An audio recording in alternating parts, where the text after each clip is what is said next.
अध्याय 13 श्लोक 2। क्षेत्रज्ञं चापि मां विधि सर्वेषु भारतः। क्षेत्र क्षेत्र गयो यज्ञो जार्दनम यत्यज ज्ञानम मतम मम। अर्थात हे अर्जुन, तू सब क्षेत्रों में क्षेत्रज्ञ अर्थात जीवात्मा भी मुझे ही जान, और क्षेत्र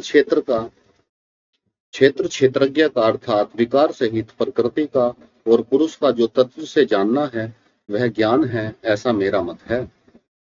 प्रश्न, सब क्षेत्रों में क्षेत्रज्ञ आत्मा जीवात्मा भी मुझे ही जान, इस कथन का क्या अभिप्राय है? उत्तर, इससे आत्मा और परमात्मा की एकता का प्रतिपादन किया गया है।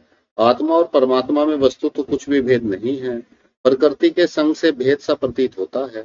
इसलिए दूसरे अध्याय के 24वें और 25वें श्लोक में आत्मा के स्वरूप का वर्णन करते हुए जिन शब्दों का प्रयोग किया गया है, 12वें अध्याय के 3 श्लोक में निर्गुण निराकार परमात्मा के लक्षणों का वर्णन करते समय भी प्राय उन्हीं शब्दों का प्रयोग किया गया है।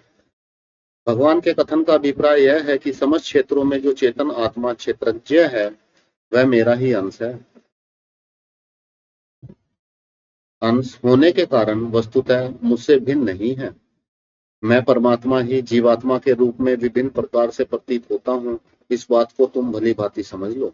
प्रश्न, यदि यहाँ अर्थ मान लिया जाए कि समस्त क्षेत्रों में यानी शरीर में तुम क्षेत्रज्ञ यानी जीवात्मा को और मुझको भी स्थित जानो तो क्या हानि है? उत्तर, भक्ति प्रधान प्रकरण होता तो ऐसा अर्थ भी माना जा सकता था, किंतु यहाँ प्रकरण ज्ञान प्रधान है। इस प्रकरण में भक्ति का वर्णन ज्ञान के साधक के रूप में आया है, इसलिए यहाँ भक्ति का स्थान गौण माना गया है। अतः एवं यहाँ अद्वैत परक व्याख्या ही ठीक प्रतीत होती है। प्रश्न, जो क्षेत्र और क्षेत्रज्ञ का ज्ञान है वही ज्ञान है, ऐसा मेरा मत है, इस कथन का क्या अभिप्राय है? उत्तर, इससे यह भाव दिखलाया गया है कि क्षेत्र उत्पत्ति विनाश धर्म वाला, जड़, अनित्य, ये ज्ञ जानने में आने वाला और क्षणिक है। इसके विपरीत क्षेत्रज्ञ अर्थात आत्मा नित्य, चेतन, ज्ञाता, निर्विकार, शुद्ध, सदा एक सा रहने वाला है। अतः एवं दोनों परस्पर अत्यंत विलक्षण है।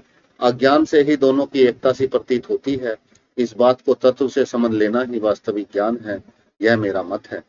इसमें किसी तरह का संशय या भ्रम नहीं है। संबंध, क्षेत्र और क्षेत्रज्ञ का पूर्ण ज्ञान हो जाने पर संसार भ्रम का नाश हो जाता है और परमात्मा की प्राप्ति होती है। अतः एवं क्षेत्र और क्षेत्रज्ञ के स्वरूप आदि को भली भांति विभाग पूर्वक समझाने के लिए भगवान कहते हैं।